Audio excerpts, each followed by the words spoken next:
जालन्यात जुन्या एमआयडीसी मधील कूलर साहित्य बनवणाऱ्या कंपनीला भीषण आग. 10 अग्निशमन बंबाच्या मदतीने 4 ते 5 तासानंतर आगीवर नियंत्रण मिळवण्यात आले यश. आग लागण्याचे कारण मात्र अद्यापही अस्पष्ट. जालना शहरातील जुन्या एमआयडीसी मधील कूलरचे साहित्य बनवणाऱ्या कंपनीला भीषण आग लागल्याची घटना सोमवारी मध्यरात्रीच्या सुमारास घडली. या घटनेत सुदैवाने जीवितहानी झाली नसून कंपनीमधील कूलर साहित्य व या गोडाऊनमध्ये हानीपॅड जोडून मोठं आर्थिक नुकसान झालंय. जालना शहरातील जुन्या एमआयडीसी परिसरातील कूलर साहित्य बनवणाऱ्या कंपनीला मध्यरात्रीच्या 12 वाजेच्या सुमारास अचानक आग लागली.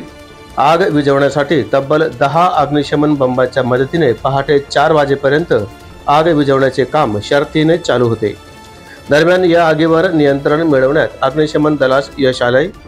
कूलर साहित्य बनवणाऱ्या कंपनीला आग कशी लागली हे अद्यापही समजू शकलेले नसून या घटनेमुळे जुन्या औद्योगिक वसाहतीमध्ये एकच खळबळ उडाली.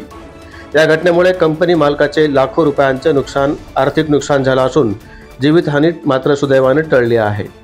आग विझवण्यासाठी मुख्य अग्निशमन अधिकारी माधव पानपट्टे, फायरमन संतोष काळे, नितेश ढाकणे, सूरज काळे, सागर गडकरी, जॉन गवळी, वाहन चालक विनायक चव्हाण, सुरेंद्र ठाकूर इत्यादींनी परिश्रम घेतले.